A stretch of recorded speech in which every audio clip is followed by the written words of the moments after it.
All right, guys. So I want to welcome you guys to the Empowered Agent Podcast. This podcast is here to empower your real estate business and your life further to make it the dream life that you are wanting to live. Today, I am so excited to be joined with one of my mentors and somebody I have a ton of respect for, Tina King. Tina King has been a real estate agent for over 30 years, since 2004. She's a veteran. She's seen all kinds of markets.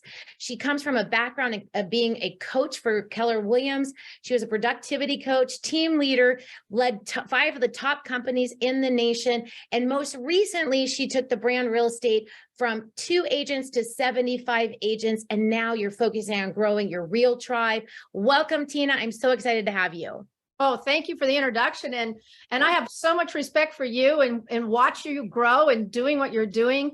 You are a fantastic agent and a fantastic leader yourself. So thank you for having me on today. Yeah, thank you. Thank you. I think we both have a huge passion for mentoring agents. I know I've been given back so much from people like you. And, I really am so passionate about helping people grow. And, together we all grow faster and better. So, we're going to just go over a little bit about you and try to get some tips and tricks and tools for people. And so tell me, we know how long you've been into this. Let's just go really not super deeply at what are some things that you love being about being a realtor? Well, I think we all get in it for freedom, right? Even though there's really not a lot of freedom. However, there is. So the way we get freedom is through structure. So having the right systems and people around you, picking up the ball, maybe where your weaknesses might be. And mine is an admin, right? I'm the go-getter, but the admin part is whoop. So that could be like prison for me to be in the admin minutia every day. So just making sure that you're getting in the right driver's seat for you, and then finding those passengers that are going to come along with you to help you out. That's awesome. Okay. So I really love that. I think a lot of agents get into this business, myself included, and we have absolutely no idea about systems or how to do anything. Where would you say would be a good place if you either a new agent, seasoned agent, whatever, how do you start to develop these systems? Where do you go for this? Sure. Well, most agents are out there, as you know, and this is a great topic because a lot of them are lost right now. And their growth has been stunted by them just not knowing what to do. And I'm going to start with one simple thing you can do and I'm going to say it, you can go to Google and ask any question you want, right? So you can go ask that question, how do I get leverage in my real estate business? Or you can get into coaching, or there's a lot of different, in order to really grow, you guys, you got to get out of your comfort zone and where you're at and take your blinders off. So maybe start with Google just to open your eyes and just kind of expand your mind a little bit on what the opportunities are out there for you. The other thing is when you already get the information together, what you can do is reach out to maybe your first hire, which I know is tough when you don't have that money for payroll, right? So maybe you get yourself a transaction coordinator would be number one, making sure that you have one. And most of you already do. But if you're doing your own transactions, you need to stop. That needs to stop right away. Yeah, I agree. I've never done my own transactions. I think I would be terrified because that's not my wheelhouse.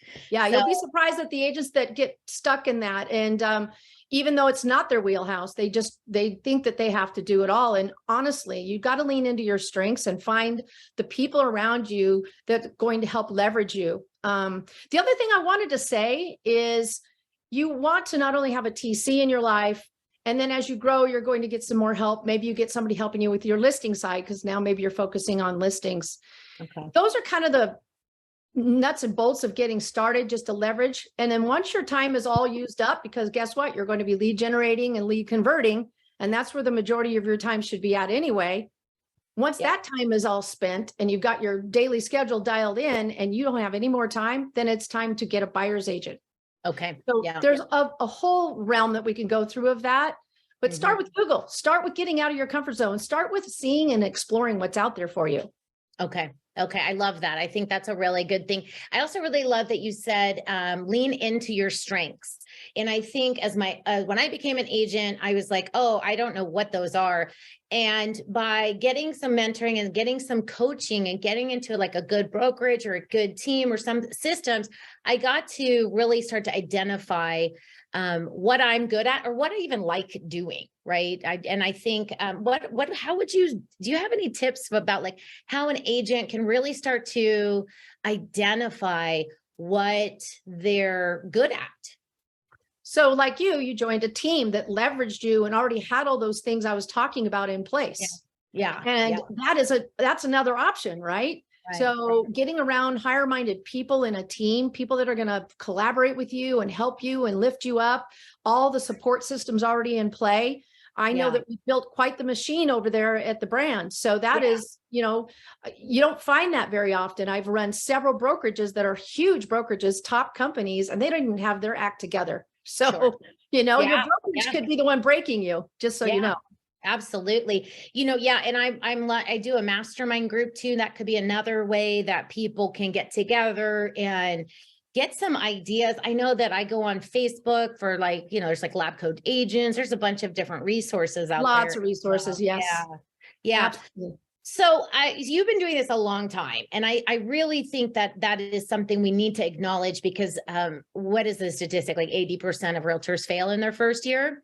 Yeah. So you've been doing this a really long time. And one question I love to ask people who have been doing this a long time is if you could go back in time to when you were newer, what are a couple of things you wish you knew?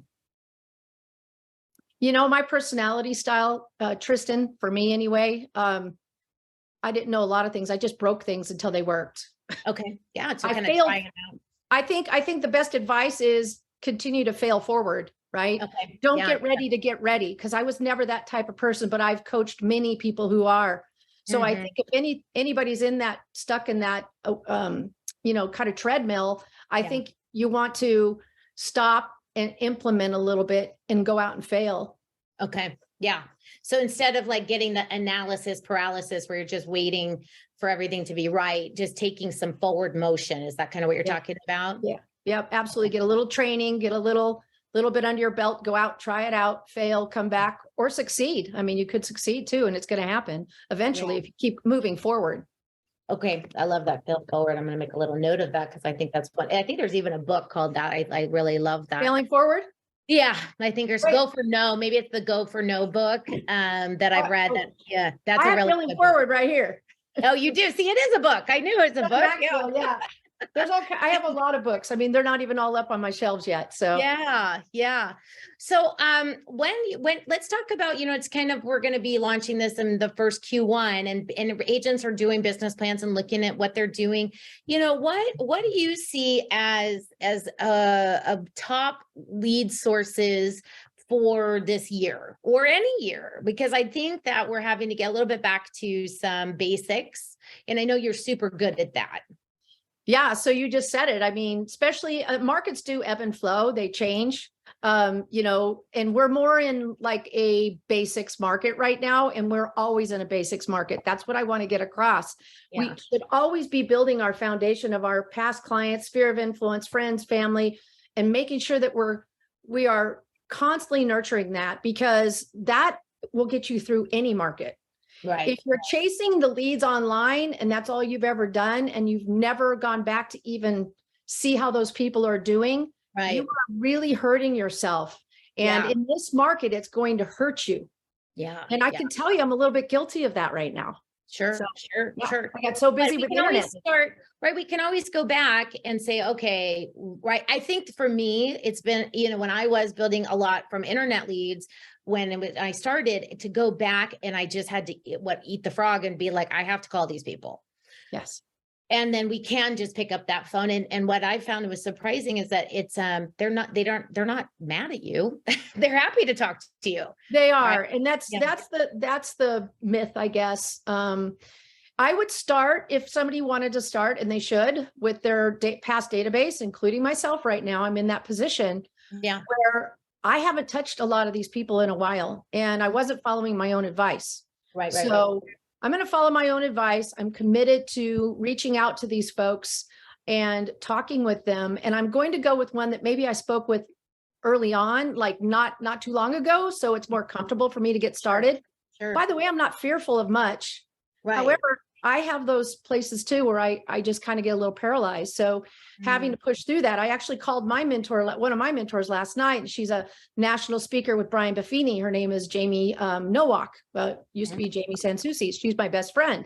And I talked her through this with me, and she got me going like, okay, I remember now, because I used to be a Buffini coach as well. So yeah, so we have a lot of background together. And so she kind of punched me in the belly a little bit, kind of like a coach does, right? Like puts that mirror up and gets you going. Yeah. I love that. So what are some of the tips then? Because I always want to give people some takeaways, in a podcast.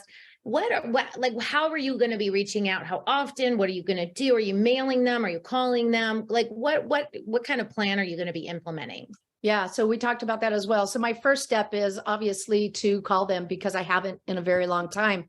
I'm going to, in this case, wish them a Happy New Year, even though Happy New Year is just ended. However, it's a good time still at this point to call and have a good reason to call. Yeah. And then I'm going to put them in a drip system where I'm going to send them something once per month that's an item of value, so to speak, like a newsletter, or, Brian Buffini has some kind of box that you can get that gives you all the little doodads that you can send. Super helpful. Yeah. There are systems for that if you want to reach out and plug into that, because again, not being a graphic artist and not having those people in your life, potentially, you're the one who's doing it all, right? You're wearing all the hats, right? So, and again, find places to leverage, even if you have to pay for something for a while until you get that person in your life to help you. So it might be something like the Buffini materials. It doesn't matter. You see, the item doesn't matter. It's the touch.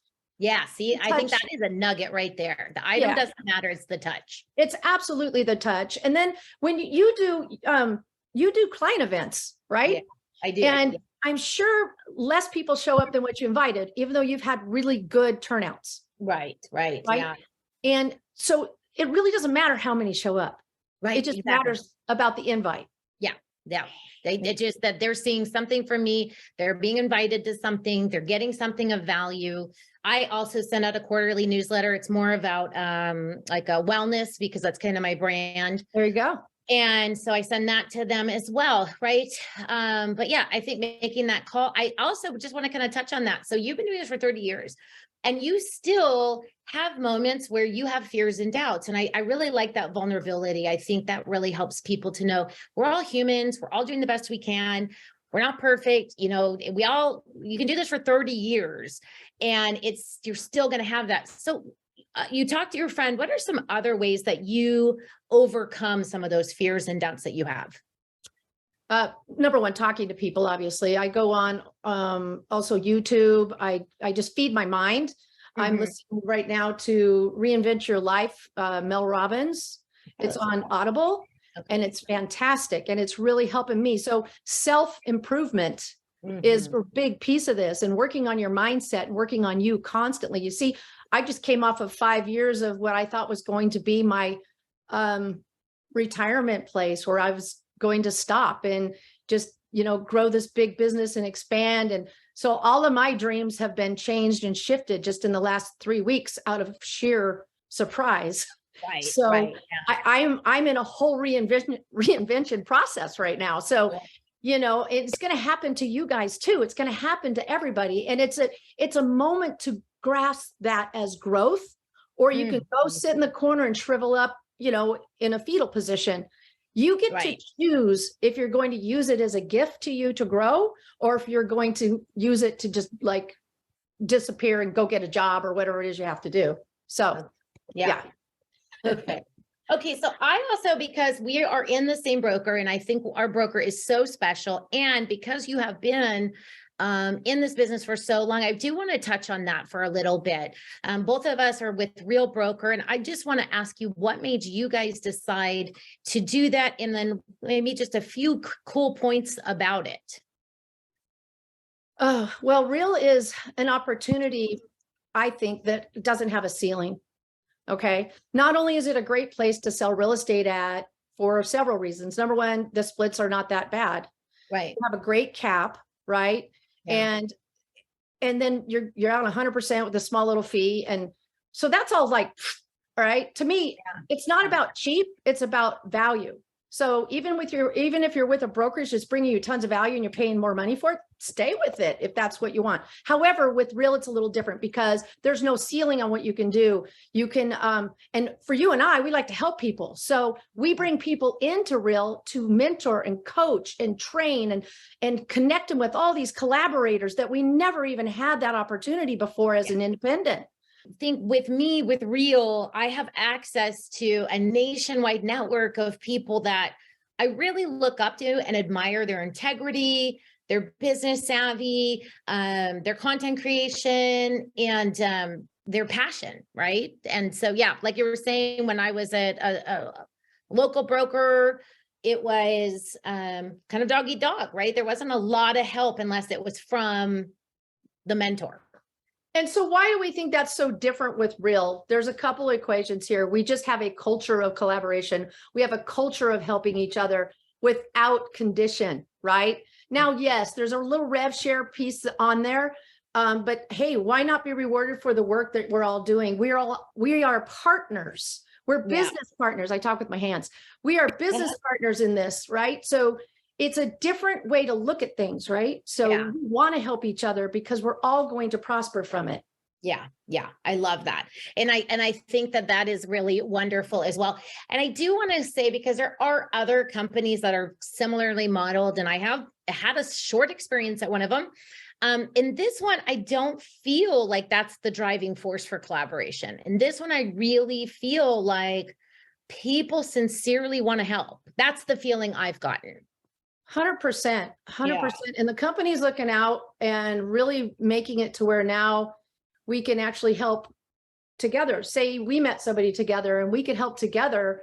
And I thought that all be rewarded for it. So, I mean, it's just, they've made it to where it's not a dog eat dog at that level, right? Yeah. So, yeah. And some other brokerages that have this model, I've seen a lot of like, kill them to recruit them, you know? Yeah. I mean, and it's all about me. And then also too, I think Real is really great about keeping agents in production, right? This is our job. We sell real estate, and we don't want to be taken away from that into recruiting machines, right? So that 100%. I didn't sign up to be a recruiter. But if somebody's interested in what we're doing, I'm happy to share that with them. So I think that that's a little bit of a difference there as well. Yeah. And I just want you guys, even though you introduced me as building my Real tribe, I'm still selling real estate. Yes. I'm still selling real estate. And yes, I'm old. And yes, I want to slow down. But for those of you out there that are a little bit older and you've been selling for a really long time and you want to kick back a little bit, this is a great opportunity for you as well, to where now you can leverage and still have those finances coming in. And by the way, I have no retirement being in real estate sales all this time. I've invested a little bit, there's a little bit, but nothing really substantial. Yeah. And it's another opportunity to grow that, and it's willable. So and I love that. And then they have the stock share too. The willable part was pretty cool. Yeah. The stocks are going to help get my daughter through college. Yes. Yeah, you know? I know. That's so good. That's so good. I have been in this business so long, and I have never seen the buffet of opportunity that you have. I love that. I love that. Okay, finally, we're going to wrap up because it's a pretty short podcast. But you know, Tina, I know that you work a lot like I do, but I also know that you take your kids camping. Like, what is your approach to balancing things? I make sure that I'm planning trips ahead of time. Otherwise, I will just keep working and my family's left in the dust on the sidelines. Yeah. You know, I have a couple women in my life, in my family, and they don't always speak up for what they want. So I have to kind of read their mind. And if I see them kind of like, I don't know, if I'm working too much, they feel it and I can feel it. So we're going to go again to Hawaii this year because my daughter enjoyed it so much. Oh, good. I use my camper, Maui. We're going to Maui. I use my camper for me mostly, but it's also for the family. I like to just go park at someplace, you know, somewhat local where I have a little view and just chill for a couple days. You know, I have aspirations to use it more. And so maybe at some point I'll be doing that. So yeah. Mobile working and local and Yeah, that's awesome. That's awesome. Well, I want to thank you so much for being here. I am just honored to know you and get to, collaborate with you. I'm just really grateful that you were here. Well, thank you for making my day, Tristan. You're awesome. Yeah, you're awesome too. All right, guys. Thank you so much. Bye. Bye.